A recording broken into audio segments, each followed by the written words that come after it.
पता है ना जोया तुम क्या करेंगे। अगर मैंने घर छोड़ा है तो तुमने भी तो अपना घर छोड़ा है। हाँ जोया, लेकिन फिर भी वाजिद, अब लेकिन की कोई गुंजाइश नहीं है। तुम्हें पता है ना कि मेरे घर वाले कभी भी हम दोनों को एक्सेप्ट नहीं करेंगे। और मेरे भैया तुम जानते हो ना कितने कट्टर हैं। उन्हें पता चलेगा ना तो हम दोनों को जान से मार देंगे। मैं तुम्हें बहुत खुशियां दूंगा। 5 साल पहले हमारे घर आए थे साहब। अस्सलाम वालेकुम भाईजान। अरे वालेकुम अस्सलाम वाजिद मियां, अचानक? बस ऐसे ही आ गया था। ये भाईजान ये जोया है, अपने ही गांव की है। हम दोनों घर से भाग कर आए।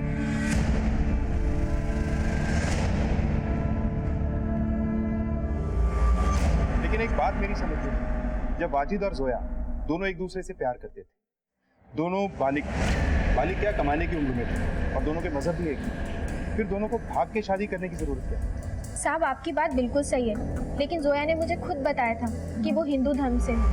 भाभी मुझे आपसे कुछ बात करनी है। हाँ बोलो। भाभी मैं आप लोगों के धर्म की नहीं हूँ। मेरा नाम जोया नहीं स्वर्णा है।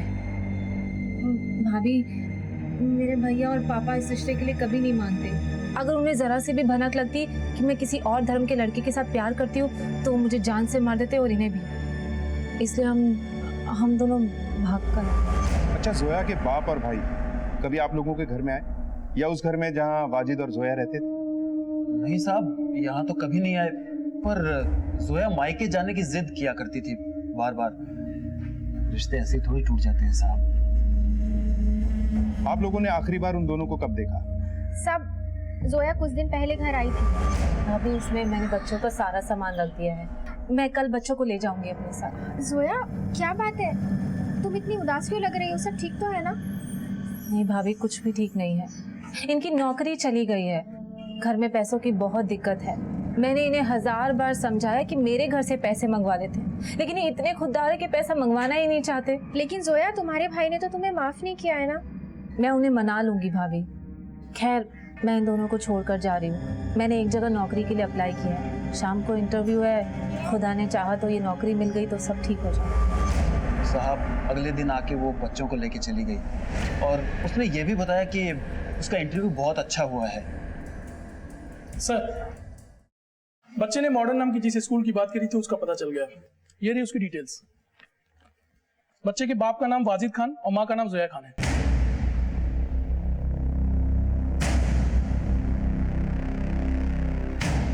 फोटोग्राफ दिखाओ। सर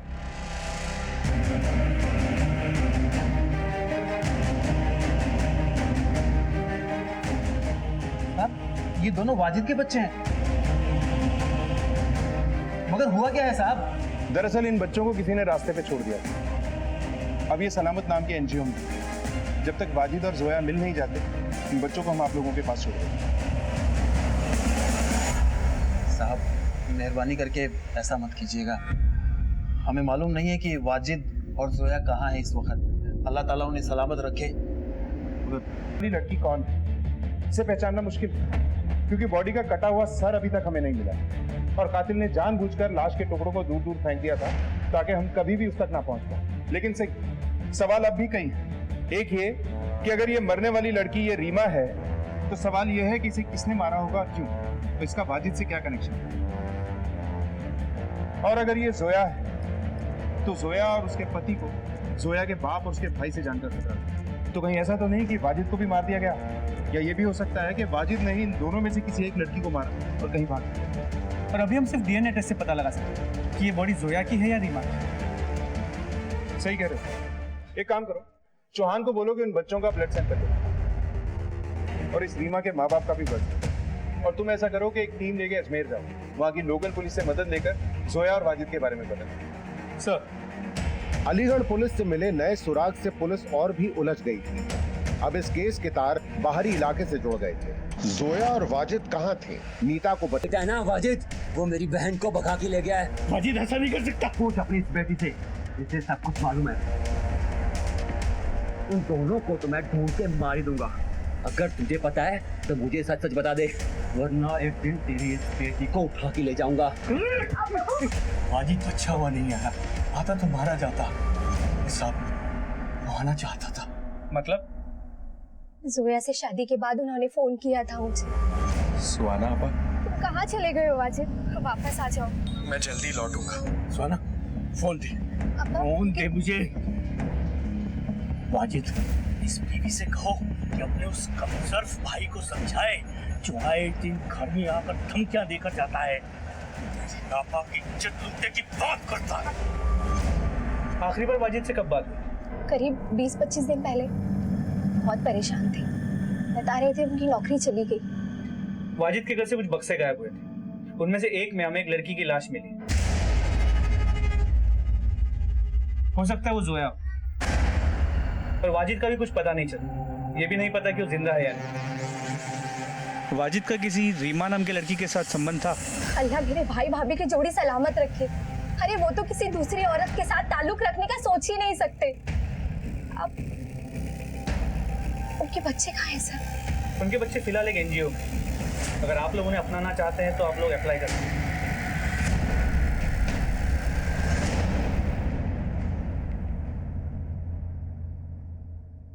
देखिए साहब, न तो हम ये जानते हैं कि वो लड़की कहाँ है और न ही हम जानना चाहते हैं। आपकी स्वर्णा से आखिरी बार बात कब हुई थी?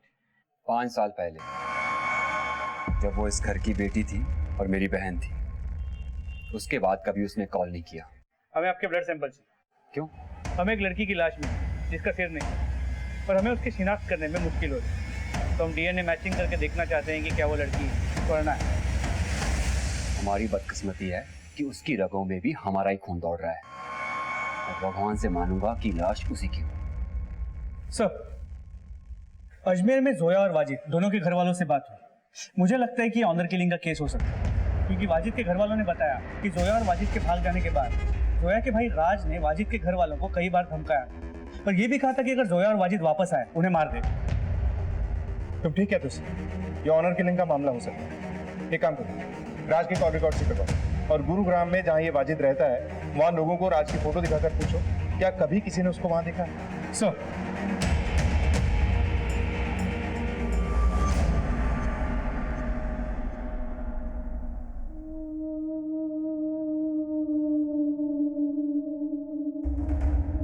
ये कपड़े तो मेरी बेटी के हैं साहब। आप लोगों को पूरा यकीन है कि ये कपड़े आपकी बेटी की? मुझे आज भी वो दिन याद है जिस दिन वो ये कुर्ती खरीद कर लाई थी। बहुत अच्छी है, तुझमें बहुत खिलेगी। देखिए, हमें एक लड़की की कटी हुई लाश मिली। ये कपड़े उसी लाश पर से मिले।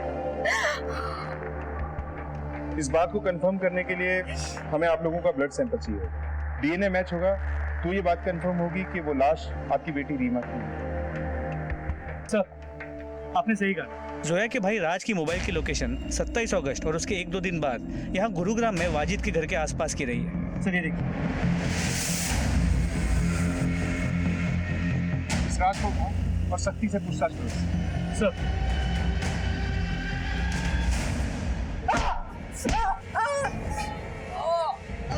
बस चल, शुरुआत मैं कर दे। तू गुरुग्राम गया था 27 तारीख को, तूने ट्रेन की टिकट भी ली। अब आगे की कहानी बोल। मैं स्वर्णा और उसके आशिक दोनों को मारना चाहता था। एक दोस्त ने मुझे उनका पता बता दिया था।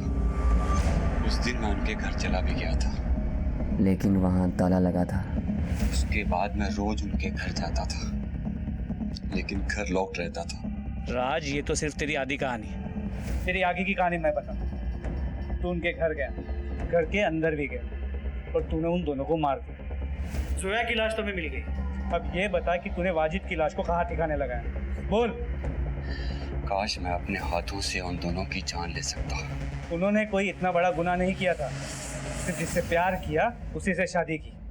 इसे तब तक अंदर रखो जब तक वाजिद का कुछ पता नहीं चलता। जैन सर, बच्चों की डीएनए रिपोर्ट आ गई थी।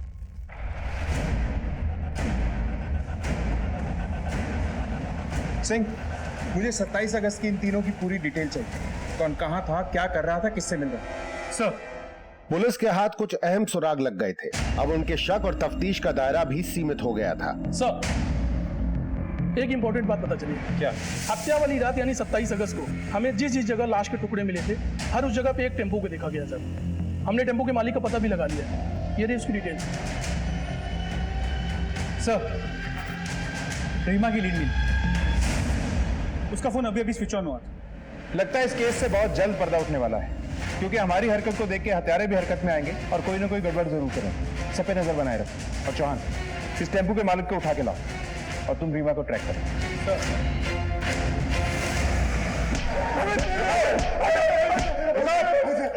खड़े हो। अगर तुम लोगों को ये लग रहा है कि तुम्हें मारते मारते हम लोग थक जाएंगे तो गलत फहमी है तुम्हारी। शिफ्ट बदल बदल के मारेंगे तुम लोगों को। सब बताता हूँ साहब। उस रात हिमायत मेरे घर आया, ये बहुत घबराया हुआ था साहब। सब खैरियत तो है ना? खैरियत तो नहीं भाईजान, हमें वाजिद के घर अभी निकलना होगा। ऐसी क्या जरूरत पड़ गई जो इतनी रात को तुम दोनों अपने उस भाई वाजिद के घर गए? उसकी एग्जैक्ट लोकेशन मुझे मैसेज करो। फोन सिर्फ 15 सेकंड के लिए ऑन हुआ था। एरिया बता सकता हूँ, एग्जैक्ट लोकेशन बताना मुश्किल है। अब इस एरिया में उसे ढूंढेंगे कहाँ? गाड़ी साइड में लगा दो। रीमा की फोटो लेके इस एरिया में अच्छे से पूछताछ करो। फिर क्या हुआ? मैं और हिमायत वाजिद के घर पहुंचे। वाजिद कौन है? हिमायत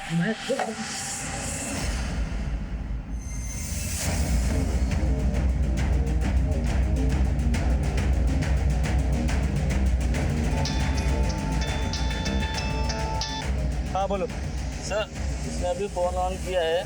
इसके पहले कि उसका फोन स्विच ऑफ हो जाए उसका लोकेशन ट्रेस करो। इमीडिएटली भेजो मुझे।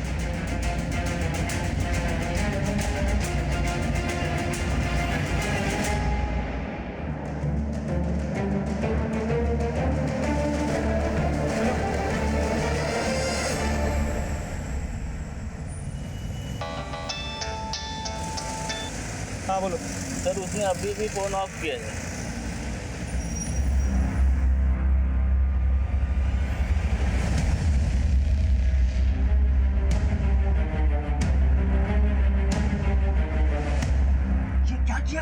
मेरे पास और कोई रास्ता नहीं था भाईजान। पागल हो गए। और बच्चे अंदर सोए, कैसे भी करके इसको ठिकाने लगा देते। भाईजान मुझे जेल नहीं जाना है, प्लीज प्लीज मुझे बचा लीजिए।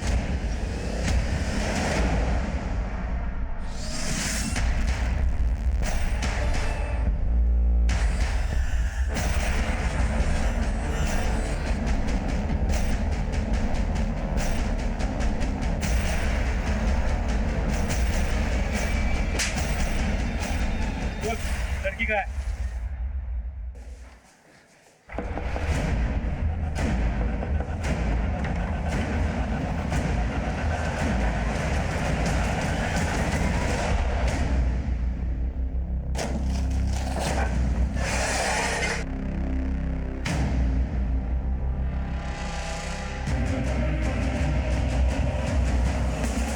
साहब, लाश को ठिकाने लगाने के लिए मैंने और हिमायत ने सिर्फ वाजिद की मदद की, हमने किसी को मारा नहीं साहब।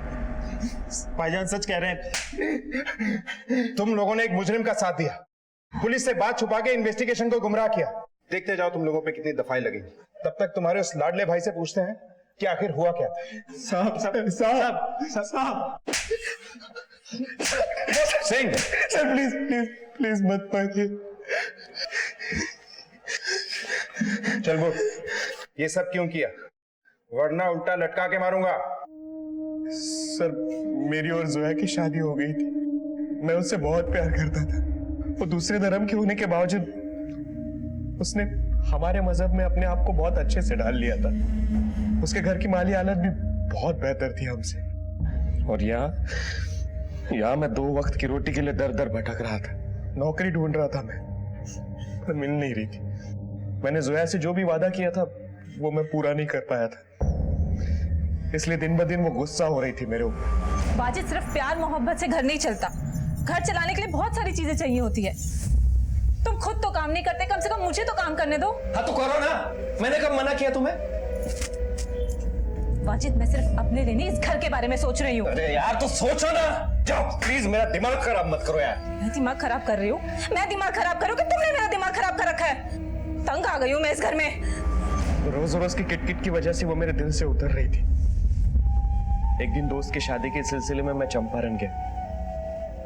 तब मैंने रीमा को पहली बार देखा था। पहली नजर में मुझे पसंद आ गई थी और मैं भी रीमा को पसंद आ गया।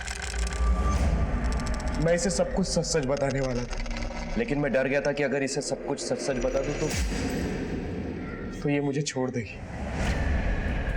इसलिए मैंने एक दिन इसे गुरुग्राम बुला लिया। लेकिन हम दोनों को जोया ने साथ में देख लिया और वो मुझ पर बहुत गुस्सा हुई। वाजिद,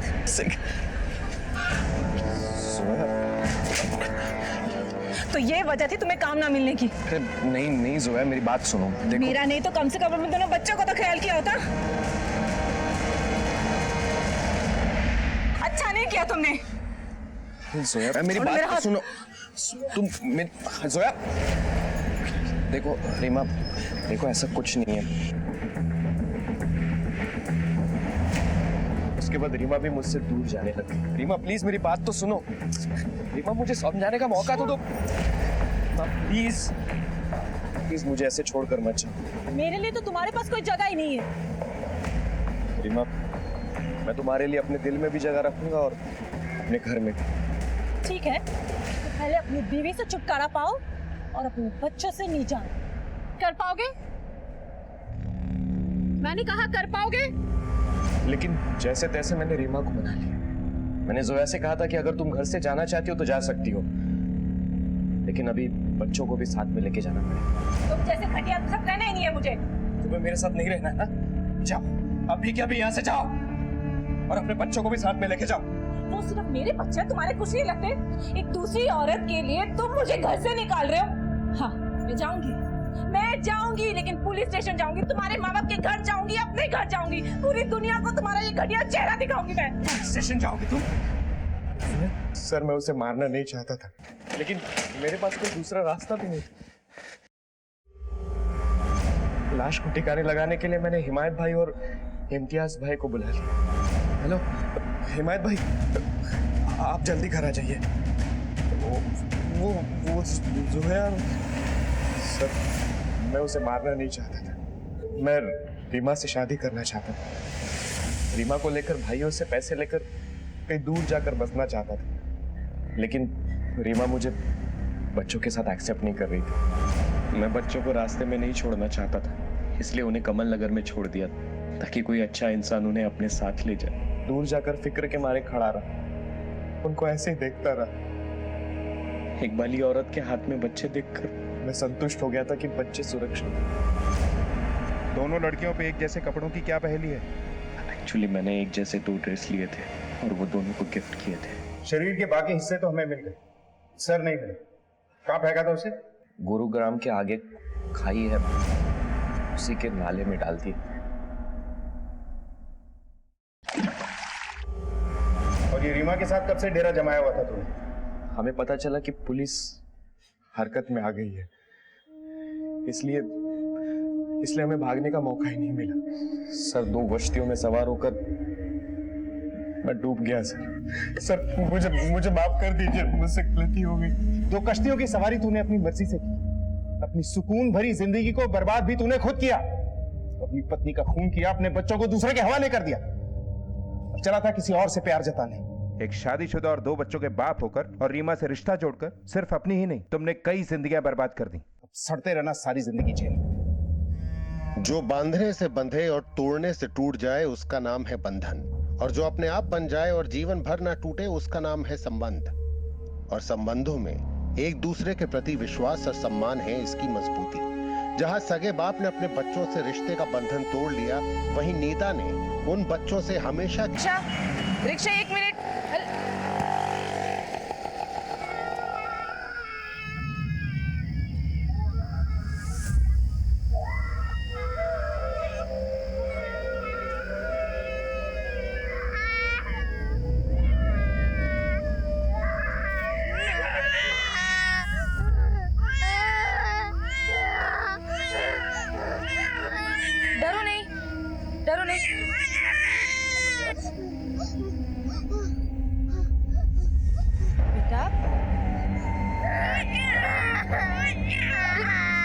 बेटा? आपके मम्मी पापा कहाँ हैं? हाँ?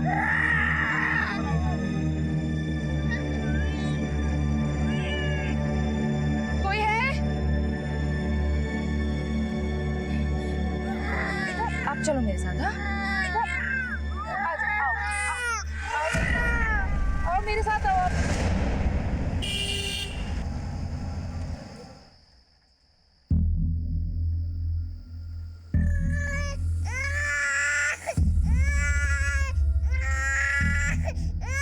बस बस बस बस, ये लो बेटा, आप मैगी खाओ। हाँ हाँ जी, आ गई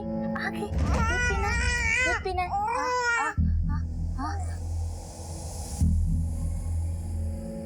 बेटा, आप नूडल्स खा ही नहीं रहे हो, मैं खिला दूं? बस बस बस बस।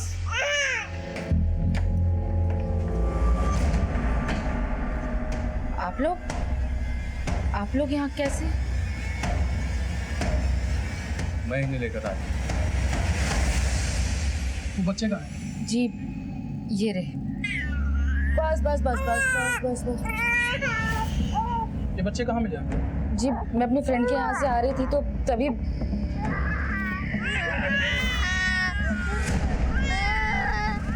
सर मैंने बहुत आवाज दी, लेकिन फिर क्या करती, बारिश होने वाली थी, मैं भी भीगती और बच्चे भी भीग जाते, इसलिए यहाँ ले आई। सोचा पहले कुछ खिला दूं, फिर आपको फोन करने ही वाली थी मैं। आपको खिला दिया ना?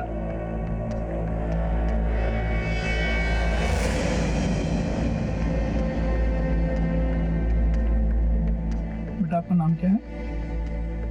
जी बच्चे बहुत ही डरे हुए हैं, मैंने भी पूछने की कोशिश करी लेकिन कुछ बोले ही नहीं। गिरीश, एक काम करो, पूरे कमल नगर एरिया को छान मारो। मुझे लग रहा है अगर माँ बाप कहीं आसपास होंगे, बच्चों के लिए जरूर परेशान होंगे। और आसपास के सभी पुलिस स्टेशन में मिसिंग रिपोर्ट भी चेक करो। एक बात और, बच्चे जहाँ पर मिले हैं, अगर वहाँ पर सीसीटीवी है तो उसके फुटेज भी चेक करो। अब बच्चे को तैयार कर दीजिए, हम लोग इसे किसी एनजीओ में शिफ्ट कर देंगे। एनजीओ क्यों? आप हमें यही रहने दीजिए ना हमारे पास। अब मैं एक बैंक की एम्प्लॉय हूँ, आप मुझ पर ट्रस्ट कर सकते हैं। ठीक है, वैसे भी हमें किसी एनजीओ के बारे में पता करने में थोड़ा टाइम लगेगा, तब तक आप बच्चों को अपने पास रख सकते हैं।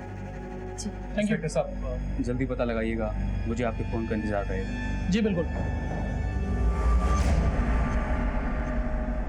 ये तस्वीर में कौन है?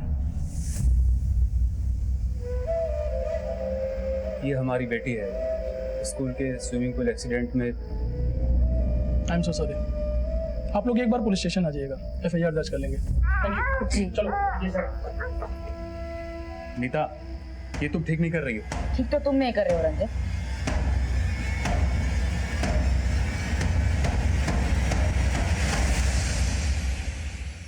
इन दोनों फोटो को जेरॉक्स करा के सारे शहर में पूछ लो। एक्सक्यूज मी सर, बच्चों के पेरेंट्स के बारे में कोई इन्फॉर्मेशन दी? नहीं सर, अभी तक कुछ भी पता नहीं चल पाया। बच्चे नीता अवस्थी के घर पर है। हम एनजीओ से भी पता कर रहे हैं, लेकिन उसमें थोड़ा टाइम लगेगा, इसीलिए फिलहाल बच्चों को उनके घर पर ही छोड़ दिया। बच्चे वहाँ पर काफ़ी कंफर्टेबल है और फैमिली भी काफ़ी भरोसेमंद है सर। ठीक है, सभी पुलिस स्टेशन से अपडेट लेते रहो और स्टेट के सभी पुलिस स्टेशन से कांटेक्ट करो। हो सकता है ये लोग कहीं बाहर से आए, लेकिन इतने छोटे बच्चों को लावारिसों की तरह छोड़कर माँ बाप क्यों चले?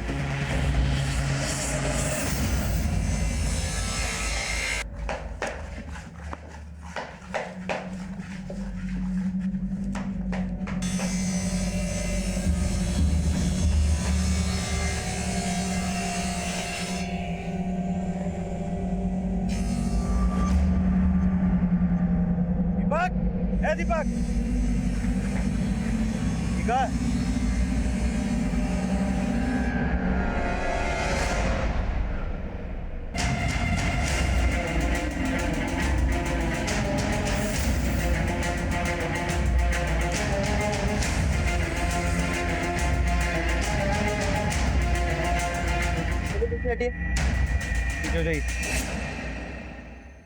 दुकान आपकी है और आपको नहीं पता कि ये बॉक्स कहाँ से है? साहब देवी मार्ट के साहब हमको कुछ नहीं पता साहब। दुकान खोलते कितना बजे? साहब दीपक दुकान खोलता है 9:30 बजे से। जब तुमने दुकान खोला किसी को बॉक्स रखते हुए देखा? नहीं साहब, हम तो सवेरे आए थे दुकान खोलने के लिए, हमें नहीं पता साहब। आप लोग पीछे हो जाइए प्लीज।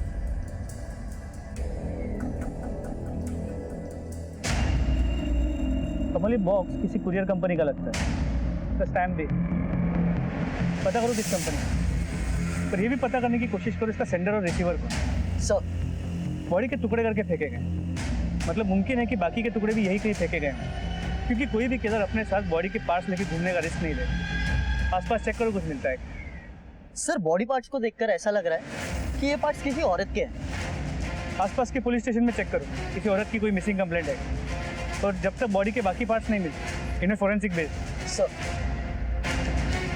कार्टन में मिले लाश के टुकड़ों से सनसनी फैल गई। पुलिस ने लाश के दूसरे हिस्सों को ढूंढने के लिए तलाश तेज कर दी। साहब मैंने फोन किया था साहब इधर आइए। कहाँ पे? साहब हम लोग इधर मछली पकड़ने आते हैं, आ जाए तो साहब ये दें।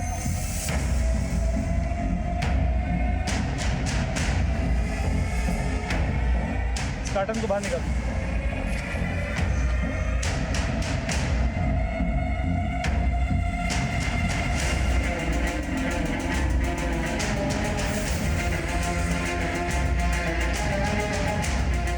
निकालो इसे।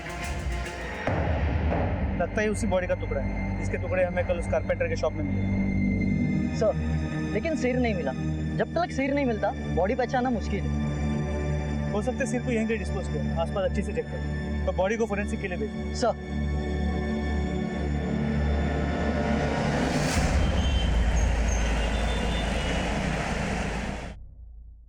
हमारी बेटी रीमा की खबर मिली साहब? देखिए हमने आपकी बेटी की तस्वीर हर जगह भेजी है, अभी तक कोई इन्फॉर्मेशन नहीं मिली है। हो सकता है वो अपनी प्रेमी के साथ भागी है। हमारी बेटी ऐसी नहीं है साहब, हम तो ये सोच सोच कर डर रहे हैं कहीं उसके साथ कुछ गलत न हुआ हो। देखिए हम पूरी कोशिश कर रहे हैं, जैसे इन्फॉर्मेशन मिलेगी वैसे हम खबर करेंगे आपको। ठीक है, आप लोग जा सकते हैं।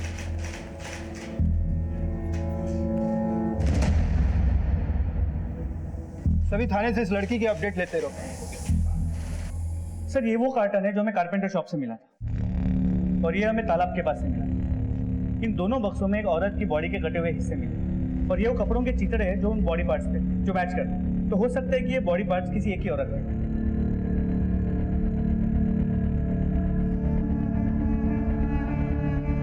सिंह ये देखिए, दोनों कार्टन्स पे जो टेप है उस पे कोई मार्किंग है जो एक ही तरह की। हो सकता है ये कुरियर कंपनी की खुद की टेप हो। ये मार्किंग थोड़ी मिटी हुई है, लेकिन ये नंबर थोड़ा क्लियर है। इस नंबर को हर एक कुरियर कंपनी में भेजो। हो सकता है इन कार्टन्स का राज खुल जाए। जी सर। पुलिस को लाश के टुकड़े कार्गो कार्टून बॉक्स में मिले थे, और केवल इतनी सी लीड से पुलिस ने हजारों कुरियर कंपनीज को खंगालना शुरू किया। चौहान, बच्चों ने कुछ बोला? नहीं सर, मैं वहीं से आ रहा हूँ, लेकिन अभी तक कुछ भी नहीं बताया। ठीक है, उनसे पूछताछ करते रहो, जैसे कुछ बोले मुझे इन्फॉर्म करो।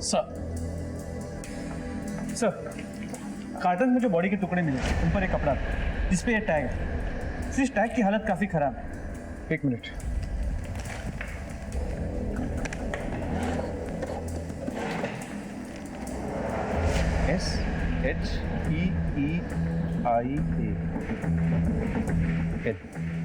SHEEL। सिंह, ये आई नहीं एल हो सकता, यानी शीला।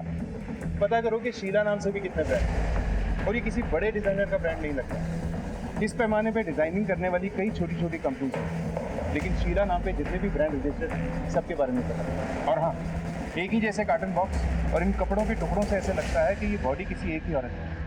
खैर, फॉरेंसिक रिपोर्ट से सब क्लियर हो जाएगा। तुम इस ब्रांड के बारे में पता करो। सर पुलिस को मिल रहे सारे सुराग बेहद ही मुश्किल और लंबी प्रक्रिया वाले थे, लेकिन पुलिस की मुस्तैद टीम पूरी सूझबूझ से अपनी तहकीकात को आगे बढ़ा रही है।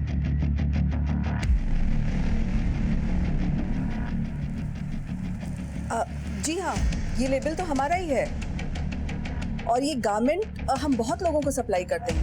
पहले होलसेलर्स, फिर रिटेलर्स, और रिटेलर्स में भी शॉपकीपर्स के पास जाते हैं, फिर रोड में बिजनेस करने वालों के पास भी। पर सर, आप जानना क्या चाहते हैं? देखिए, हमें एक बॉडी मिली जिस पर एक कुर्ती थी, और इस कुर्ती में आपका ये लेबल लगा था।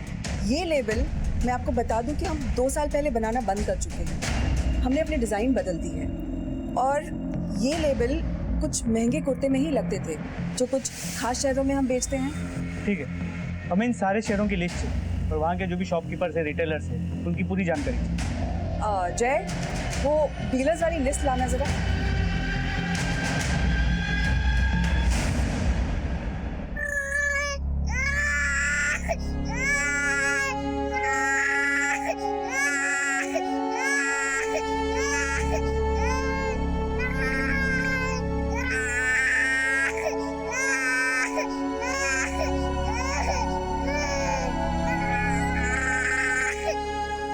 सर, उन दोनों कार्टन्स में जो बॉडी के टुकड़े मिले उनकी फोरेंसिक रिपोर्ट। सर, रिपोर्ट से पता चला